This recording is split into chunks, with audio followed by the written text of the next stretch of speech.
Welcome to the Crush Cravings with Confidence podcast. I'm Coach Lisa Callahan, a recovered emotional eater. I ended decades of self-inflicted struggles with food through taking a journey of self-discovery, which revealed the secrets of what was going on underneath the food. Throughout this podcast, we'll explore topics that are rarely talked about, like low self-esteem, lack of confidence, people-pleasing, and decades of self-sabotaging behaviors. Rather than just focusing on the food, we'll dive deeper into aspects of who you are as a person and how you ended up relying on food for comfort to begin with. My mission is simple: to empower women to regain their confidence and prioritize self-love, regardless of the number on the scale. Discover what you've really been craving, and trust me, it's not about the food.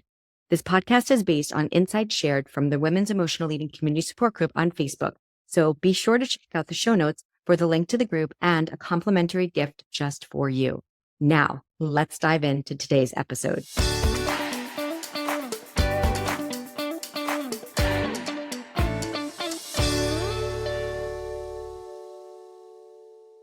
Fun and insightful episode of the Crush Cravings with Confidence podcast. The topic today is how to lose weight and get off prescription meds by gaining a new perspective on life. So this is going to be a very special episode because we have a very special guest speaker on who is near and dear to my heart. I want to welcome Laurie onto the podcast, and I'm really excited to have her on today as an expert with personal experience on how to gain a new perspective on life and how that can lead you towards making decisions that you might not have been able to make otherwise, so that you can meet your goals for weight loss and perhaps getting off of medications or being able to, feel better about yourself on the inside, and then that can shine through for the outside. So before we introduce Laurie, I just want to say to everybody, welcome to this episode. Really just get ready to dive in and hear some amazing new insights from revelations from a recovered emotional eater.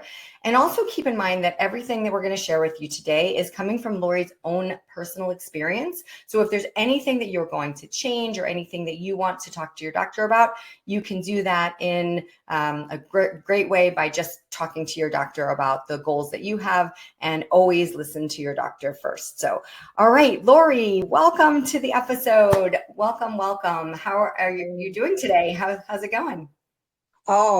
Thankful. It's a beautiful day outside, and I feel great. And I'm really excited about talking about my experience here with you. So, me too. I really am. So, you have been working in this format for gaining a new perspective on life, and it's changed a lot of things for you. But when we first met, that's not really what you kind of thought you were getting into. And you've been working with us now for about a year. So just about 1 year now. Can you kind of share with everybody, like, what did you think you were going to get out of this working with us? when I first found you, when I first found you on Facebook, I thought, wow, here is someone who hears me. And because I have spent so many years trying to figure out why I was eating when I got hurt, or when I was sad or bored or lonely, and nobody seemed to think anything beyond, oh, you just must be depressed, you must be, have a horrible life, so here, take these antidepressants and go live your life. And in the meantime, I just blossomed. The weight kept coming on and coming on, and I got over 350 pounds. It was like crazy, and it all added to, all the antidepressants don't help with that, and the anxiety medications don't help with that. But it seemed like even on them, I was even more depressed, because I was putting on the weight, and that made me sad, and all this, and then I wasn't doing what I needed to do physically for myself. So I ended up with heart failure. And, then I ended up with more medication to help with that. And it was just this continuous cycle. And when I met you, it was just like a breath of fresh air. I thought, oh my God, she listens and she kind of knows what I'm talking about, and maybe this will help me lose the weight. I didn't look at it as discovering myself or why all this had happened. All I thought was losing the weight. And then you're like, nope, nope. Yeah, no. Yeah, no. Yeah, and that's so cool because it's like you don't know what you don't know. And when you're feeling like, this weight is coming on and you feel like, well, it's coming on because it's like it's almost like a cycle. And it's like what step do you take first? But then when you're wanting to go to get help, it's like all that's being sort of given to you is like another medication, which then there's side effects from those medications. And suddenly you feel like you're like buried underneath it. And it's like, what's the step out of this?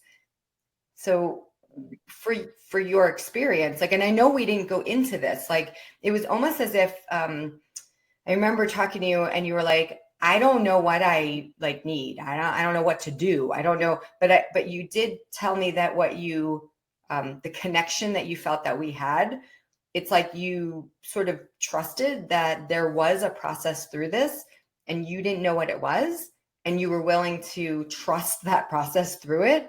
And then coming out the other side of it, you've been able to make decisions that you told me, Lisa, I'm doing this, Lisa, I'm doing that. And I was like, okay, awesome.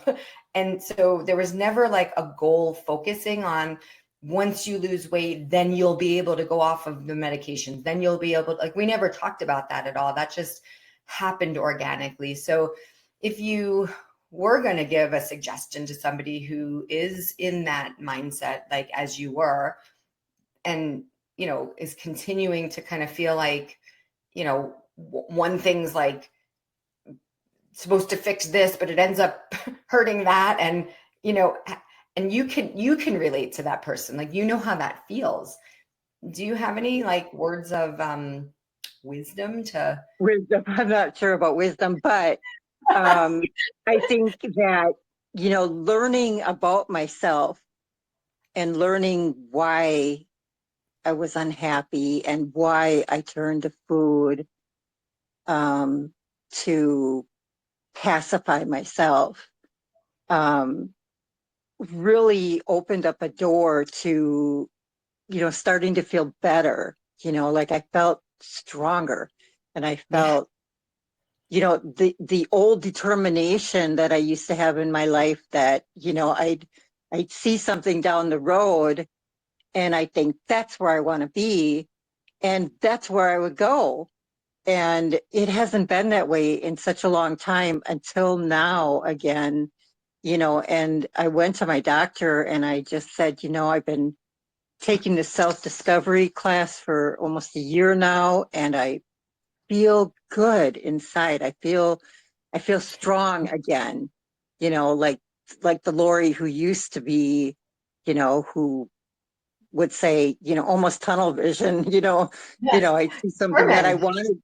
Yeah, I'd see something I wanted and I'd be like, okay, that's what I want. And I'd go for Yeah, it, and for 30 years, I, see something I'd want and I'd be like, no, I better not, and I said, I want to start getting off these medications for the depression and the anxiety.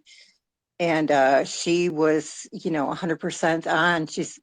She's like, one of the things that people don't understand is that you're not meant to stay on these medications for a lifetime, yeah, and you have to get the help and come back to you, yeah, and everything. And so we started just weaning me off of them. I went off very slowly. I really, took my time. And if I was feeling pressured or feeling anything, I'd call and talk to you, or I'd attend, talk to somebody who would hear me, and everything. And it just allowed me to slowly, come back and trust yourself. Yeah, yeah. And one of the greatest experiences that happened is that I was able to feel my feelings again. I think I was so dead inside from all that medication that nothing hurt me anymore. My mother died. I'm like, oh, okay. Um, you know, different things Yeah. happen in my life. I'd be like, oh, okay. And I'd never cry. I'd never mourn. I'd never do anything. And now it's all caught up again. It's like, whew, okay, I'm crying when I'm supposed to cry. I'm happy when I'm supposed to be happy, and I feel these things again where I didn't feel them. So I would think that, anyone who, it's a process. You can't just go off the medications, you Right. know. Without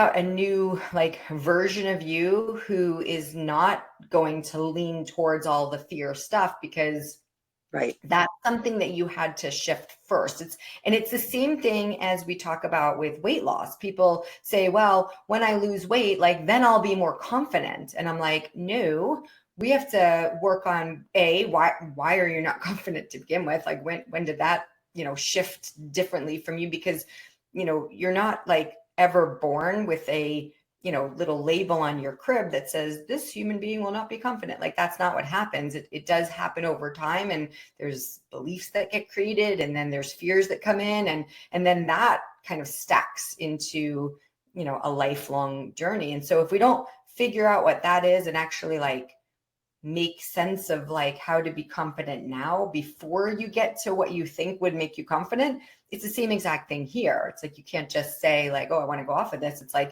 we have to heal that first, so that way then once you want to change your perspective on life, well, then you can lose weight, you can lose the medications, you can lose all that stuff. And so did you um, did you ever imagine that in just 1 year, you've shared like 30 years of being on medication, of continuing to gain more and more and more weight, to feel more and more depressed, to feel sad, and I think part of like what the things that we spoke about in some of the meetings is to start to steer your direction like away from what it is that you think you have right now and go towards like this trust, this a belief in yourself that it's like, hang on a minute, like I deserve to be able to feel my feelings, that this thought of stuffing down my feelings or keeping myself on medication so that I can't feel like that wasn't a really good idea, right? And you're Well, seeing that with a new perspective now. yeah, it was a really poor idea on my part. When I look back at it, because it kept me very isolated, and I didn't trust others with my feelings, and I didn't want to project them out there because I thought people would um, condemn me or look down on me, or whatever, because I was upset about this or whatever, and it took a lot of learning to trust that what I felt was what I felt, and it was okay to feel that, Yeah, and it didn't matter what others thought about that, you that's the know. key. Yeah, That's the key. Yeah. yeah. And it really, it made a huge, huge difference once I really, came to that realization that it's okay for me to feel sad at something that I feel sad about. And if I want to cry at, something, on the internet that I saw that was sad, that's okay. That's on me, and Yeah. it's all right. And, it just made me sad. Doesn't mean that it's going to make everybody sad, but, Right. boo-hoo So for you them. were able to shift out of, and we talk about this a bit in some of the other episodes here, where there's like this level of awareness chart where we kind of can move from what most people have, which is just like a desire to change, and they just want to change, and they just think that like if they automatically, well, weight loss, weight loss, weight loss, and then people do lose 100 pounds because they'll have some surgery that allows them to lose 100 pounds. And yet the problems that they had before, feeling lack of confidence, feeling insignificant, feeling insecure, worrying about what other people think of them, worrying about the future, like all of these things that create this anxiety and sadness, depression, all of that stuff is still there. And now they're 100 pounds less. Okay. Right. So, and that's why a lot of times it will come back in to where people will actually, gain weight back. And then they sort of feel like they failed at something. But yet at the same time, it's like you didn't fail at anything because you didn't actually fix the problem to begin with. And so then you can, if you can gain a new level of awareness, you can move into that kind of compare aware, where now you don't trust yourself. So you're looking left, you're looking right, you're looking at your past, you're looking at what your parents taught you, which might not be what's purposeful for your journey. That might have actually got you stuck in the past. And, and then you can be conflicted. So that's the next level of awareness, is conflict aware, where you're sort of like fighting with yourself. You're like, well, man, I'm educated. I should know this stuff. I know how to eat right. Like, why am I just not doing it? So then you're angry at yourself all the time. And that is when you can start to get curious. So do you know, like, what was the first thing inside of you that got you to think to yourself, like, I'm curious about this? Like, is there anything that comes to your mind that was sort of your first opening to a I think new thought? the first opening to me was, going to the different meetings that we had and everything. And, you'd say you don't have to believe everything you think. And that, to me, that was just, I was like, you got to be kidding me. You know, why would I tell myself, why would I tell myself something wrong? I mean, why would I do that? But then, yeah, but then I started thinking about it and I thought, I have spent years saying, you're ugly, you're fat, you're stupid. Why can't you do this? Is there Yeah. something wrong with you? Years and years. And I thought, boy, I'm the meanest person to myself, around it. And it's like, why, you know, if I don't have to believe that, where am I really at? And I thought, there are times when I think, I look in the mirror and I think, okay, you are pretty. And I think, yeah, you are a little overweight, but I mean, there's a lot of people overweight, you know. Yeah. Why is that so? It's like, I always feel like accepting yourself right where you're at. And that's the key, is like, if you're not comparing yourself to others, and if you're not in conflict with yourself, like I was just sharing a story about, and what Laurie's talking about is different meetings, just so everybody is clear. So we have a lot of different opportunities for people to work with us to start their self-discovery journey. So Laurie is actually a Crush Everything Self-Discovery System student, which is where we give you time to spend with us, and we give you a great system to work off of, and we give you actual help, actual support. So that's where Laurie's talking about these meetings that we have. And maybe I was just talking the other day about I don't know, so I'm 52 now. And since I've turned 50, and I have been working out with weights. I was a personal fitness trainer. So I've been working with weights my entire life. And it's just, that is something that comes naturally to me. And yet I don't know, I moved my arm and I started to realize that there's skin that's here that was never here before. I mean, it just wasn't. And my thought is, well, that is what 52-year-old skin looks like. And I'm 52. So it's and it wouldn't matter if that happened at 42. It's just the way that my body is naturally progressing. And that is what my skin is naturally doing.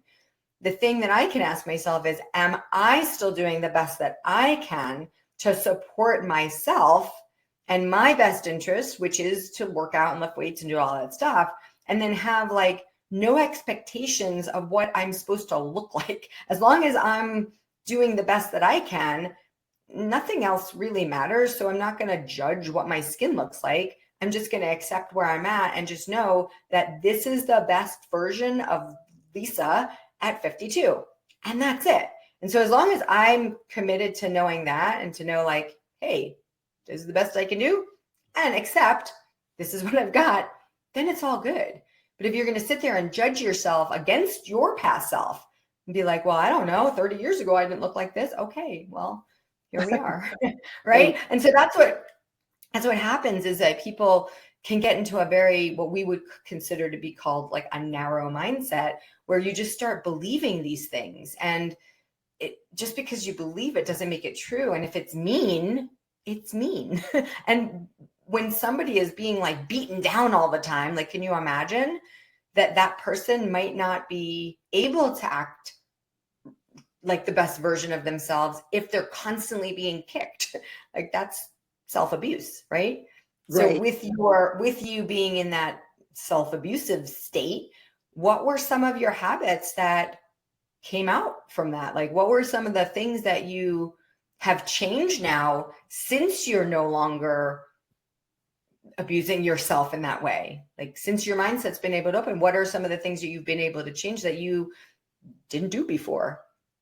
What's the difference? I'm definitely taking better care of myself in a lot of different ways. Starting with physically, I'm getting out and walking with my husband and taking the dogs out. Before, I had gotten myself into such a state that I could barely get around at all, you know. Yeah. And can we pause on that for a second? Because this was something to me that was really like pivotal in your healing process, because there was a time where it was really difficult for you to just walk from the car into a restaurant. Like, it was hard. It was really hard. And then I remember being on a coaching call, and your expectations of what it was that you were supposed to be doing were set really at an unrealistic level. And you were getting somewhat upset with yourself because you were like, I should be able to do this. And I'm like, what are you talking about? I'm like, it's hard for you to walk from the car to the rest, to the door, like, and you're expecting yourself to walk a half a mile. Are you kidding? And then you were like, really? And I said, yeah, like, you have to lower your expectations. So I think that that was a really critical piece that you weren't recognizing. And once you did, suddenly, if today felt like it was okay to walk to the mailbox, that was great. And if the next day felt like it was okay to walk to the lake, then that was okay. Like, so can you explain that a little bit? Because I think that's going to be really helpful for people.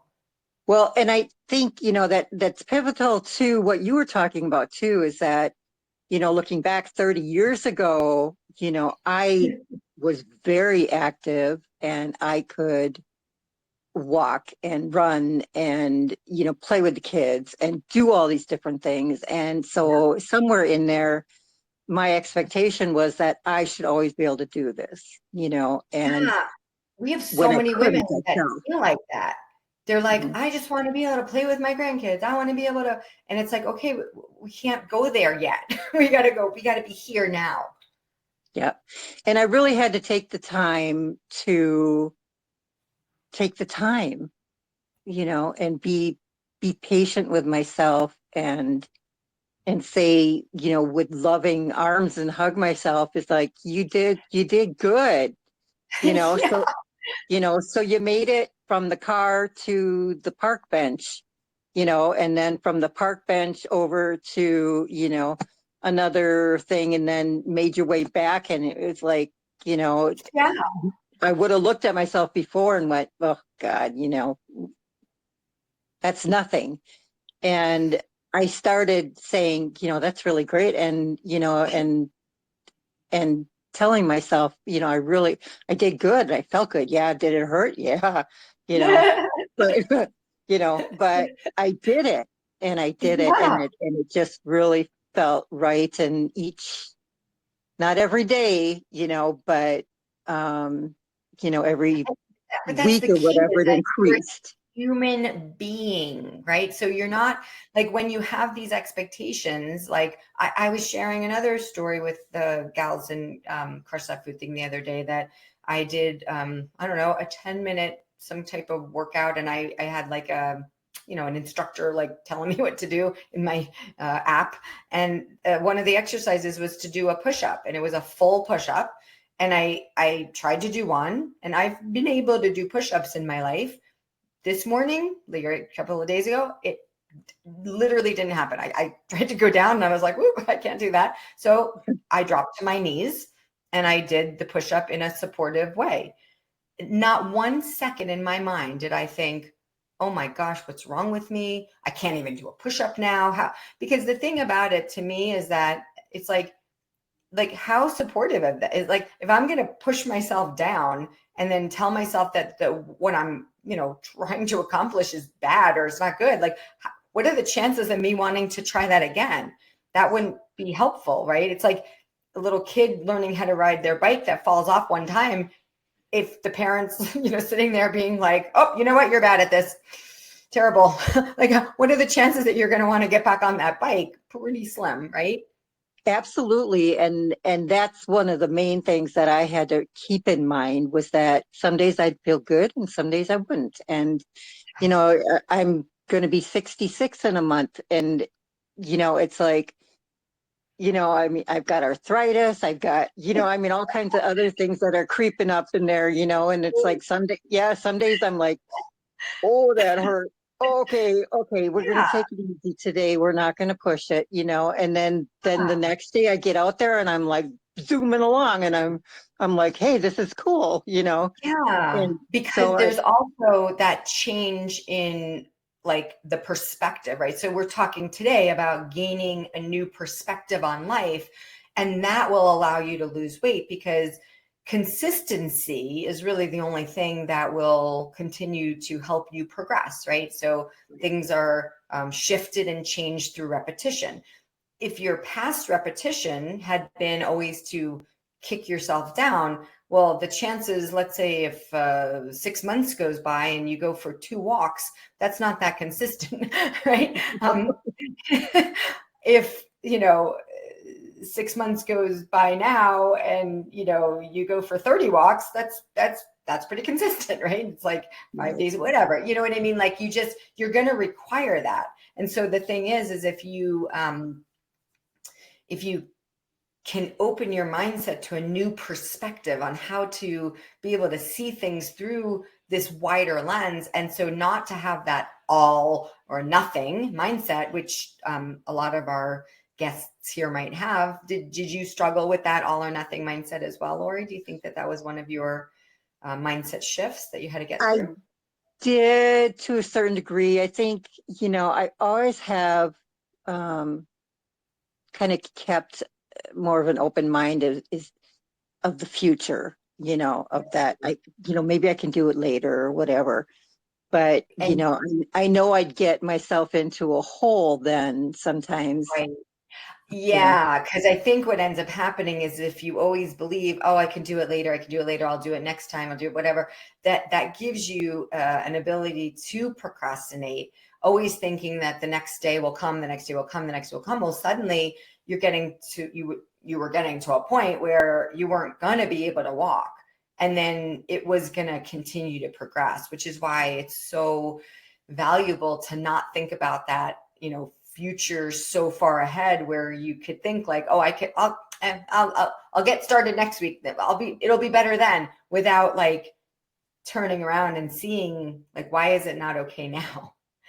Right. So Right. that's awesome. That's awesome. So let's keep going through our topic, which again, our topic today is how to lose weight and get off prescription meds by gaining a new perspective on life. So, what would you say is maybe one, at least we can start with that, new perspective on life that you've been able to gain? And what has that done for your ability to be able to lose weight and get off certain medications? Can you take us through a little bit of that journey? I know you said you had heart failure and you were on antidepressants, um, and now you're working out and doing stuff, so you are losing weight, so that's super cool. Yeah. Yep. I've lost 58 pounds and it's made a world of difference in my clothing and my ability to get around, not to cut that down. But um, Yeah. I think, so much of it had to do with how I mentally looked at my life and my moment by moment.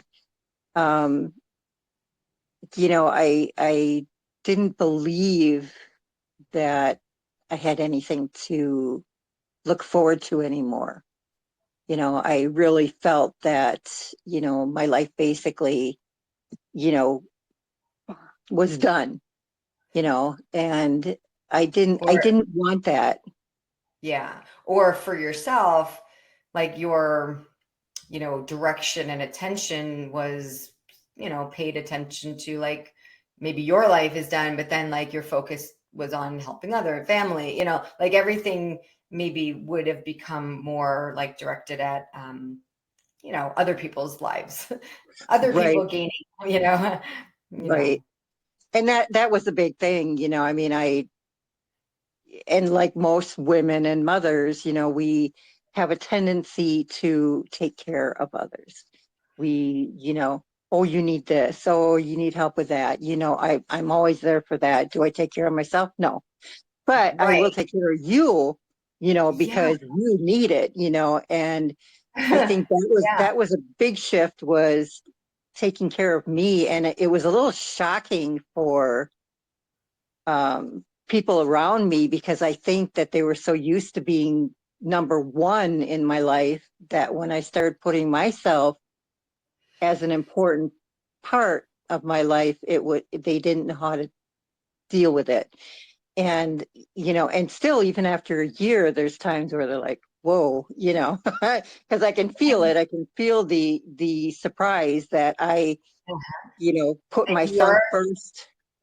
Yeah, and you're teaching them how to treat you in the same way that you actually taught them how to treat you before. So it's Right. just, again, habits are built through repetition. And because there was a version of you who had that repetition, that became your norm. Now you want to change that. And it was kind of cool because I know we did have to coach on this a little bit, because there was times when it was like, why aren't they getting it? I'm like, that's what they're used to. So you have to focus on you and they'll get it, and then honestly, it creates a ripple effect. Like everybody in my life who recognized, because I was the same as you, like always putting others first, always putting others first, learning how to put on my own oxygen mask has helped me to help other people learn how to put on their own oxygen mask too. There's one saying that I just love that we talk about in Crush That Food Thing, which is treat yourself the way that you would want others to treat themselves.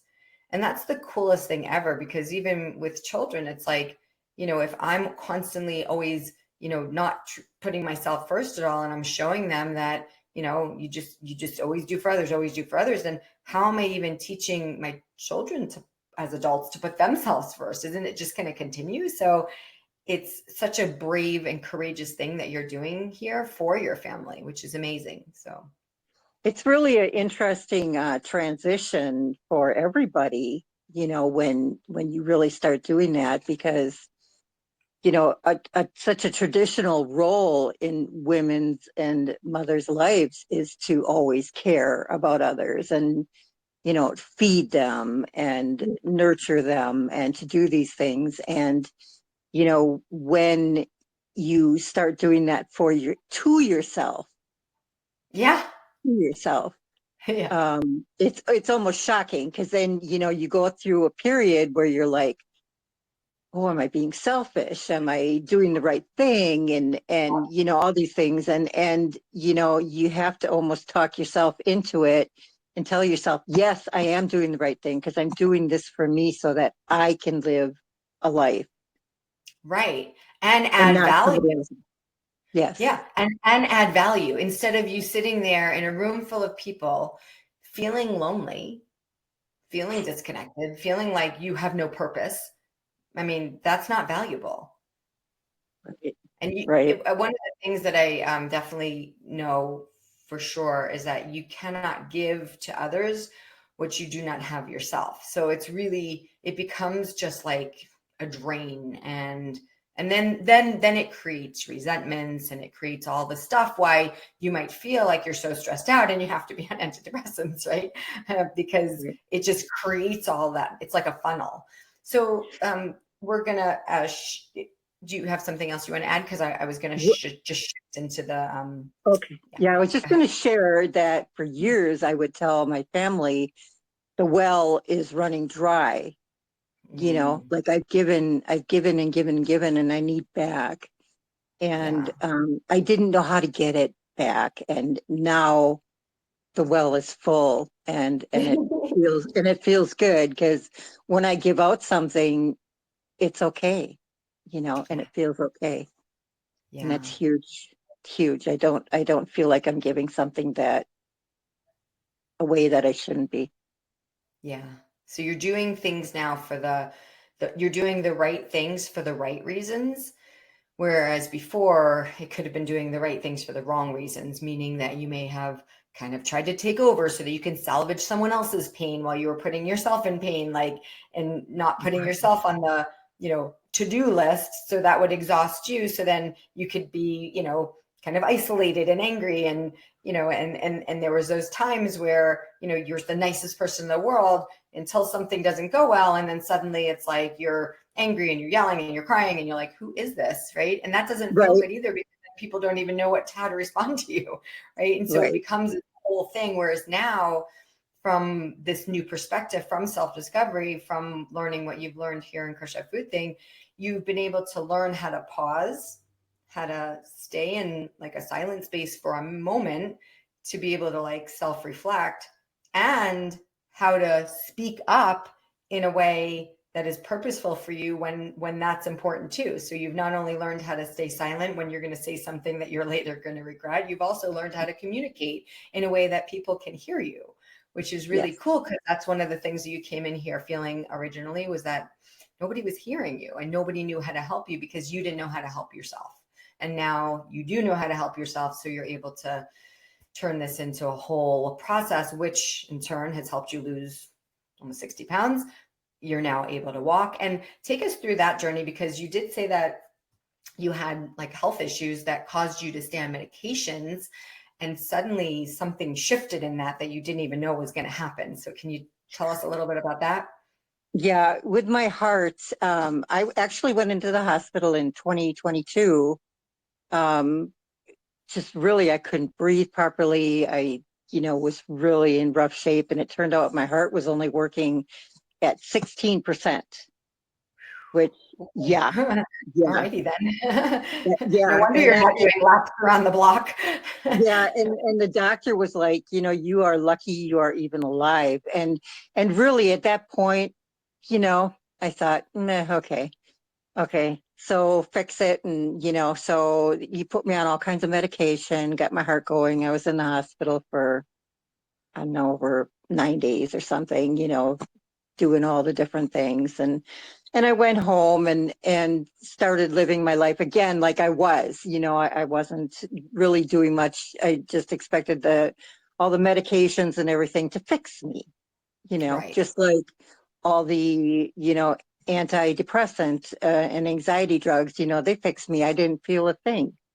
Um, you know, Gotcha. yeah, Yeah. and so I really, I didn't do anything until you know, I kept having this thing where,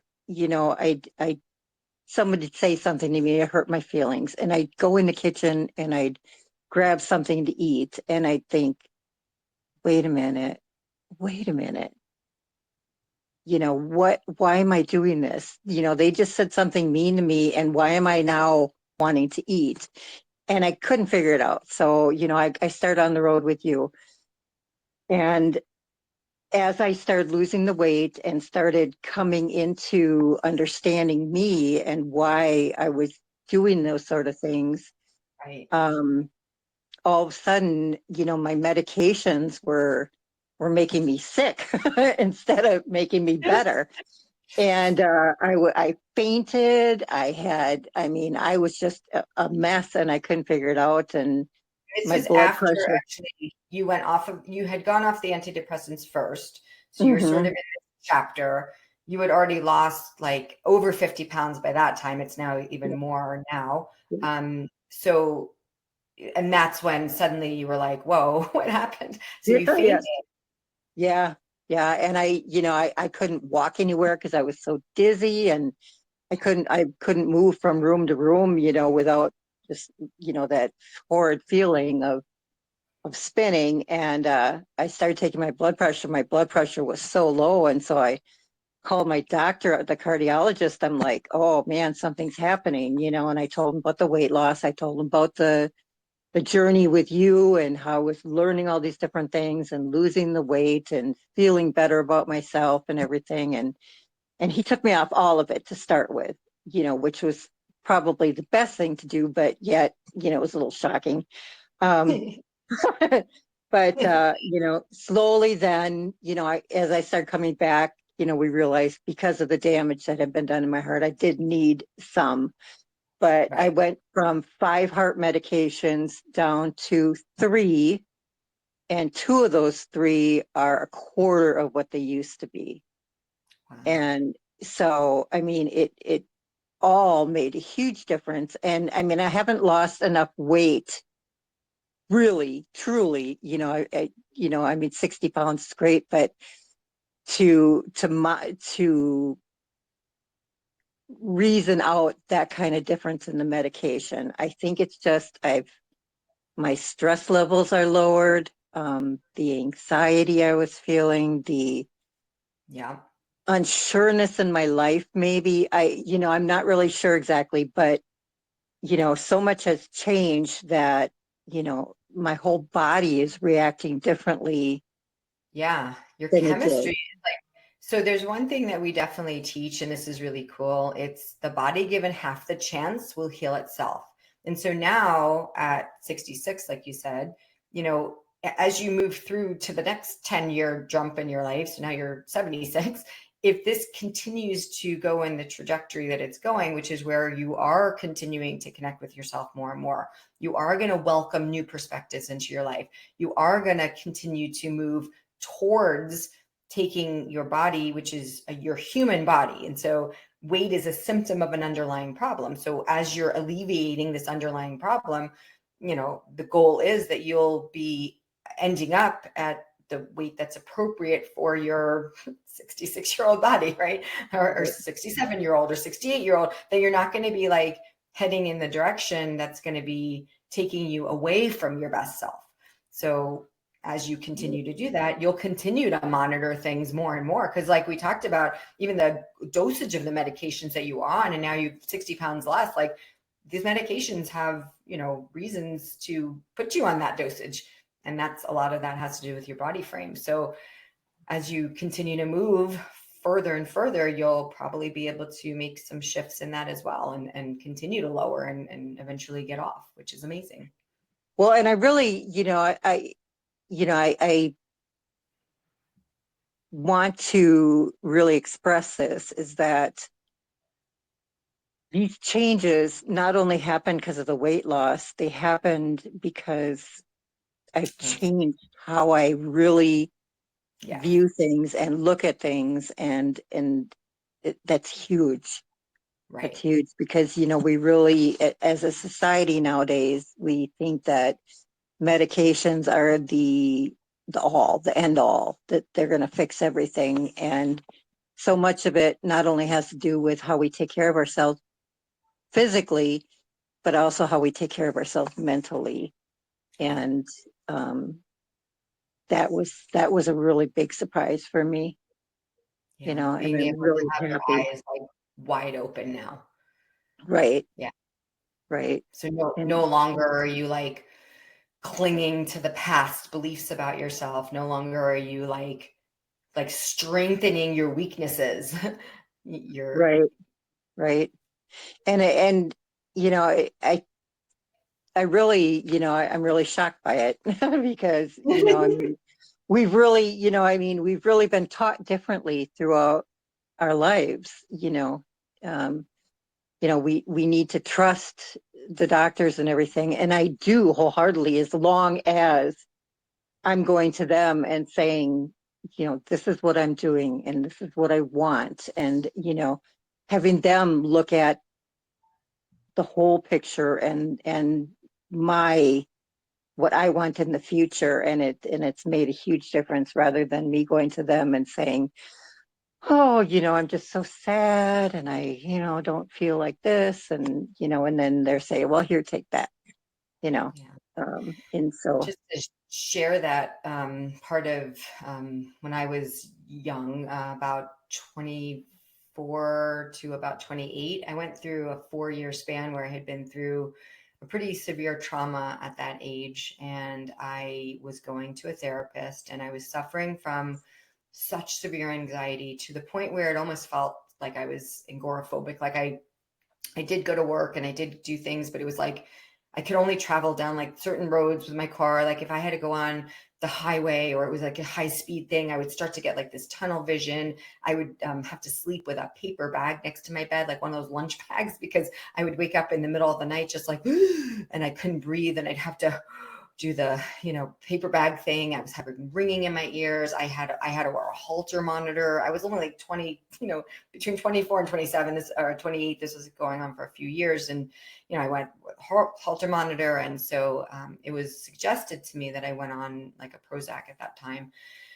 And I was like, okay, so like, is this like, okay, so what's the plan, And she said, well, you'll just go on this and then, we'll monitor your feelings and the whole thing. And I said, okay, so then what, like, how long will that be? And she's like, well, we don't know. Like, we'll just have to like monitor. I was like, well, but how will I know? How will I know like how to change the things to be able to like get off of the drug? And she's like, well, there's no protocol to get off. There's just, you just take them and then you see how you feel. And then we'll settle on a dose. And I was like, so does that mean like forever a dose? Like what does that mean?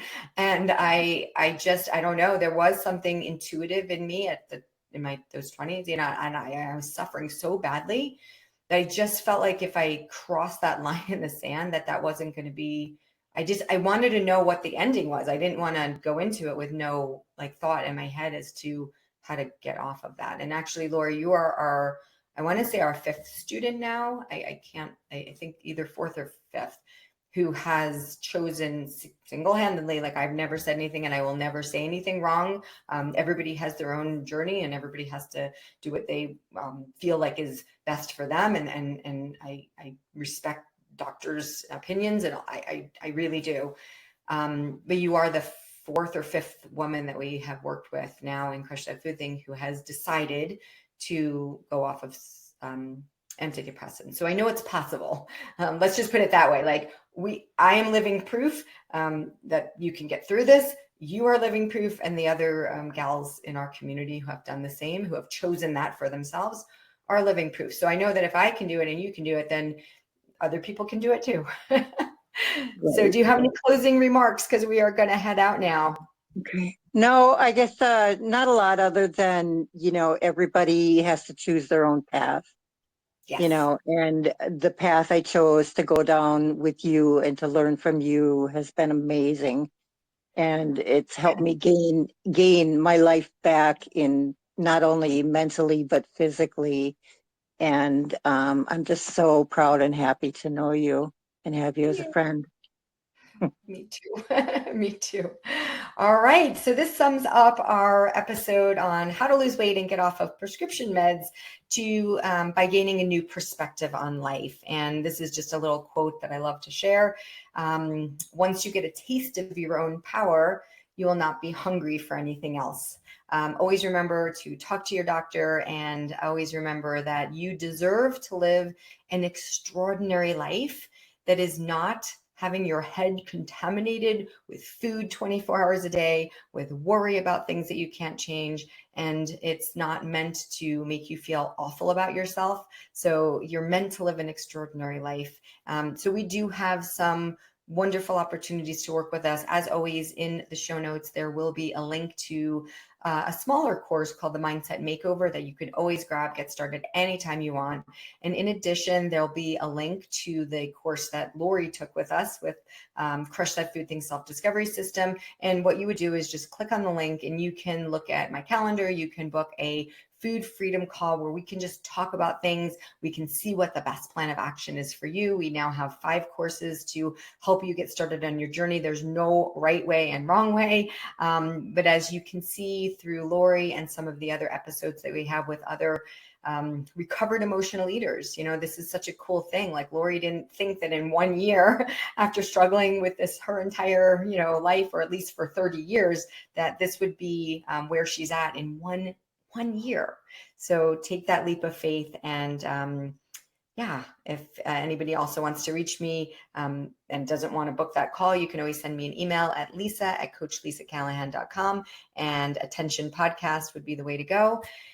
And that's all for now. All right, heading out. Thank you so much, Laurie, for your time. I really appreciate this episode. Was absolutely amazing. So thank you so much. Thank you. All right, bye for now.